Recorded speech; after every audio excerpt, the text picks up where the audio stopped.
नमस्कार, मैं हूं कुमार गजेंद्र। जनपद ऑन द स्पॉट में आपका स्वागत है। केजरीवाल के साथ विपक्षी बैठक में कुछ इस तरह हुआ, एक पुरानी कहावत चरितार्थ हुई कि लौट के बुद्धू घर को आए।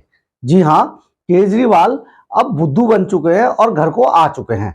जिस विपक्षी दलों की बैठक को टारगेट करके वो अपना उल्लू सीधा करना चाहते थे, लोगों का ध्यान, देश की जनता का ध्यान, खासतौर पे दिल्ली की जनता का ध्यान अध्यादेश के नाम पर भटकाना चाहते थे, वो अब उनके साथ नहीं हुआ। जिस कांग्रेस को वो लगातार अध्यादेश का नाम लेके टारगेट कर रहे थे, उस कांग्रेस ने केजरीवाल को नेग्लेक्ट कर दिया एंड विपक्षी दलों की बैठक में केजरीवाल को ऐसा करारा झटका दिया जिसे केजरीवाल जिंदगी भर नहीं भूल पाएंगे। लास्ट में हालत ये हो गई कि केजरीवाल साहब को भगवंत मान, राघव चड्ढा, संजय सिंह के साथ बैठक को छोड़कर ही बैठक के बीच से भागना पड़ गया और हालात यहां तक बदतर हो गए कि जो विपक्षी दलों की बैठक की प्रेस कॉन्फ्रेंस हुई उससे केजरीवाल पूरी तरीके से नाराज रहे, क्योंकि वो इससे पहले ही जहाज में सवार हो चुके थे और पटना छोड़ के भाग चुके थे। केजरीवाल बहुत लंबे समय से इस तरीके की चीजों को कर रहे थे कि किसी तरीके से अध्यादेश अध्यादेश चिल्लाकर वो पूरे देश की जनता का ध्यान शीश महल से भटका दें। लेकिन केजरीवाल साहब को सभी विपक्षी पार्टियों की बैठक में या विपक्षी पार्टियों का जो गठबंधन होगा उसके बीच में सबसे पहले शीश महल के भ्रष्टाचार पर जवाब देना होगा। ये जवाब केजरीवाल को बहुत महंगा पड़ेगा और इसका भूत, शीश महल का भूत लगातार केजरीवाल का पीछा करता रहेगा, क्योंकि कुछ भी हो, जो विपक्षी गठबंधन है, विपक्षी दलों के जो नेता हैं, वो किसी भी ऐसे आदमी को अपने साथ नहीं रखना चाहेंगे जिस पर किसी भी तरीके का दाग लगा होगा। केजरीवाल पर अब भ्रष्टाचार के दाग लग चुके हैं। जिस भ्रष्टाचार को लेके केजरीवाल हल्ला मचा के देश की सत्ता में आए थे, दिल्ली की सत्ता में आए थे, उसी भ्रष्टाचार में आज उनके दो मंत्री मनीष सिसोदिया और महामहिम सत्येंद्र जैन जैसे लोग आज जेल के शिकंजों के पीछे बैठे हैं और बीमारी का बहाना बना बनाकर अंतरिम जमानत पाने की कोशिश कर रहे हैं। तो जब हालात इस तरीके से बुरे हैं तो कोई भी विपक्षी दल केजरीवाल को स्वीकार नहीं करेगा। यही कारण था कि पटना की बैठक में भी केजरीवाल को बाकायदा एक तरीके से कहा जाए कि धक्के देकर बाहर निकाल दिया गया। अब केजरीवाल इस कदर तिलमिलाए कि वो उस बैठक को छोड़कर बीच में ही भाग लिए पटना से। अब हालात जो जिस तरीके की चीजें हुई हैं वहां पर बहुत ही आप समझिए कि केजरीवाल को मुंह छिपाने के लिए पूरी दुनिया में, पूरी दिल्ली में, पूरे देश में जगह नहीं मिलेगी। जिस तरीके से केजरीवाल को बेइज्जत करके निकाला गया है वहां से, आप समझिए कि केजरीवाल उस बैठक में अपने आप को, उस बैठक का, उस गठबंधन का हीरो समझ रहे थे और वो ये मान चुके थे कि वो आने वाले समय में देश के प्रधानमंत्री होंगे। जिस तरीके से वो पढ़ा लिखा का राग अलाप रहे थे, तो उस पढ़ा लिखा वाला कार्ड और दूसरा विपक्षी अध्यादेश का कार्ड, ये सब वहां पर नहीं चला। केजरीवाल, क्योंकि वहां पर खुद ही बड़े घाघ नेता मौजूद थे, बहुत बड़े बड़े नेता मौजूद थे, तो केजरीवाल का कोई वजूद होने वाला नहीं था। इसलिए हुआ ये कि उन्होंने केजरीवाल को निकालकर बाहर कर दिया। केजरीवाल जब बाहर हो गए तो उन्हें लगा कि यहाँ पर बहुत मुंह की खाली है, तो वो पटना छोड़कर तुरंत दिल्ली की तरफ रवाना हो गए। ये बात जो हुई है, ये घटना बहुत ही दुखद साबित होगी। दरअसल हुआ ये कि केजरीवाल बैठक में बड़े हीरो बन के गए थे।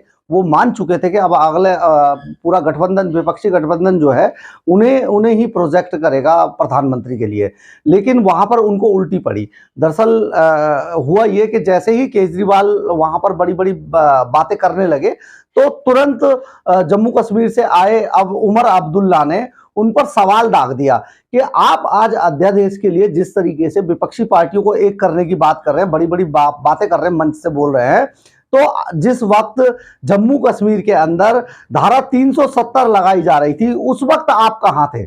उस वक्त तो आपने किसी उसका सामना करने की बात नहीं कही किसी उस पे कोई आपका स्टेटमेंट नहीं आया, तब आप सेंटर के साथ खड़े थे। जब धारा 370 लगाई जा रही थी तब आप बिल्कुल एकदम अंधे हो गए थे कि आपको कुछ दिखाई नहीं दे रहा था, आपको कुछ सुनाई नहीं दे रहा था। और जैसे ही आपके ऊपर बात पड़ी तो आपने ये अध्यादेश और लोगों का समर्थन, दलों का, दूसरे दलों का समर्थन प्राप्त करने के लिए मुहिम छेड़ दी। अभी उमर अब्दुल्ला उनको इस बात पर फटकार लगा ही रहे थे कि महबूबा मुफ्ती ने भी उन पर हमला बोल दिया।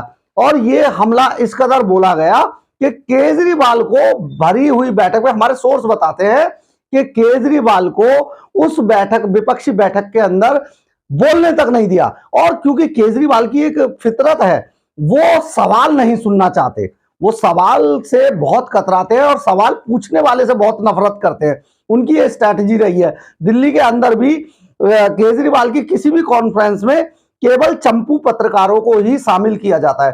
चंपू पत्रकार वो जो उनके तलवे चाटते हैं केजरीवाल के, या फिर उनके संस्थानों के मालिक केजरीवाल के तलवे चाट रहे होते हैं एडवर्टाइजमेंट के लिए। तो होता यह है कि दिल्ली के अंदर केजरीवाल की किसी भी प्रेस कॉन्फ्रेंस के अंदर उन चंपू पत्रकारों को ही शामिल किया जाता है, घुसने दिया जाता है, जो या तो कोई सवाल पूछते नहीं है, सिर्फ केजरीवाल बोलते हैं और चले जाते हैं, या फिर अगर सवाल पूछवाया भी जाता है एक परिपाटी को कायम रखने के लिए, तो वो आम आदमी पार्टी की तरफ से दिए गए सवाल होते हैं और उनके तलवे चाटने वाले जो पत्रकार हैं वो उनसे सवाल पूछते हैं और केजरीवाल बड़ी आंखें मचोड़ मचोड़ के, मुंह बना बना के उसका जवाब देते हैं और अपना उठ के चले जाते हैं। कहने का मतलब यह है, जिस किसी ने भी उनसे सवाल पूछा, चाहे वो कुमार विश्वास हो, चाहे वो आशुतोष हो, चाहे वो किरण बेदी हो, चाहे वो कोई भी आदमी रहा हो, योगेंद्र यादव हो, अगर सवाल पूछा तो वो केजरीवाल ने उसको बाहर का रास्ता दिखा दिया। तो यहां पर भी विपक्षी पार्टियों के इस गठबंधन के बीच जैसे ही उन पर सवाल दाग आ गया, केजरीवाल बुरी तरीके से तिलमिला गए और थोड़ी देर तक बैठे रहे और ये सोचते रहे अब आगे क्या किया जाए। लेकिन अंत ये हुआ कि केजरीवाल तुरंत अपनी सीट से उठे और बाहर की तरफ निकल गए। उनके पीछे पीछे भगवंत मान और राघव चड्ढा, संजय सिंह भी बाहर आ गए और वहां से सीधे वो उन्हें हालत आप समझिए कि किस तरीके की चीजें थी कि उन्हें किसी ने पूछा भी नहीं कि आप कहां जा रहे हैं, क्यों जा रहे हैं, और केजरीवाल सीधे एयरपोर्ट से जहाज पकड़कर प्लेन में सवार होकर आम आदमी जो है अपने दिल्ली आ गए। ये बात अभी यहां पर ही खत्म नहीं हुई। जैसे ही केजरीवाल बाहर गए उसके बाद ममता बनर्जी बुरी तरीके से तिलमिलाई और उन्होंने कांग्रेस को लेकर कटास शुरू कर दिया। ममता बनर्जी ने यह कहा कि कांग्रेस जो है बंगाल के अंदर, कांग्रेस उनके खिलाफ लड़ रही है और जब भी कुछ बात होती है तो सभी धरने प्रदर्शनों में कांग्रेस शामिल होती है और कांग्रेस पूरी तरीके से उनका विरोध करती है। तो ऐसे में कांग्रेस के साथ बैठना विपक्षी दलों की बैठक में उनके लिए मुमकिन नहीं होगा। ऐसे में ममता बनर्जी जब वहां पर बैठक के बीच में बिफर पड़ी तो लोगों वहां पे मौजूद सभी नेता अवाक रह गए। इसके बाद ममता बनर्जी ने भी विपक्षी दलों की बैठक से वॉकआउट किया और वो भी वहां से चली गई। अब जो भी लोग रह गए उन्हें ये सोचकर, ये देखकर बड़ी हैरानी हुई कि जो भी लोग थे इस तरीके से छोड़ के जाने की उम्मीद किसी ने भी नहीं की थी। लेकिन क्योंकि सभी नेताओं के अपने अपने स्वार्थ जुड़े हुए हैं तो कोई भी इस विषय पर बोला नहीं, किसी ने भी इसमें मुनासिब नहीं समझा और लास्ट में तय ये हुआ कि बैठक को वहीं खत्म कर दिया जाए। और बैठक को खत्म करने से पहले ये एजेंडा तय किया गया कि अगली बैठक शिमला के अंदर 10 या 12 जुलाई को शिमला में होगी, जिसकी अध्यक्षता कांग्रेस के अध्यक्ष मल्लिकार्जुन खड़गे करेंगे। मल्लिकार्जुन खड़गे वहां पर लोगों को एकजुट करेंगे और अपना एजेंडा बताएंगे। तो घुमा फिरा के कहा जाए तो ये हुआ कि गेंद कांग्रेस के पाले में फिर से आ गई। विपक्षी दलों की जो एकजुटता का राग बहुत समय से केजरीवाल आलाप रहे थे, तो वो अब जो बैठक थी या जो भी अब विपक्षी दलों को एकजुट करना था वो अब कांग्रेस उसका एक तरीके से कहा जाए तो नेतृत्व करेगी। लेकिन आपको हम बता दें कि विपक्षी दलों की ये बैठक लगता नहीं है कि सफल होगी। जो राजनीति के जानकार बताते हैं वो ये बताते हैं क्योंकि इस विपक्षी गठबंधन में सभी लोग अपने आप को प्रधानमंत्री के लिए प्रोजेक्ट कर रहे हैं, इसलिए पूरी तरीके से सफल नहीं होगी। आपको हम ये भी बता देते हैं कि नीतीश कुमार पहले ही अपने आप को प्रधानमंत्री मान चुके हैं और इसी पर वो मुहिम चला रहे थे। इसके अलावा लालू प्रसाद यादव को, क्योंकि वो बहुत सीनियर हैं, वो लगभग प्रधानमंत्री बनते बनते रह गए हैं, इसलिए उन्हें भी ये इच्छा है, राष्ट्रीय जनता दल भी उन्हें चाहेगा कि उनका लालू प्रसाद यादव प्रधानमंत्री बने।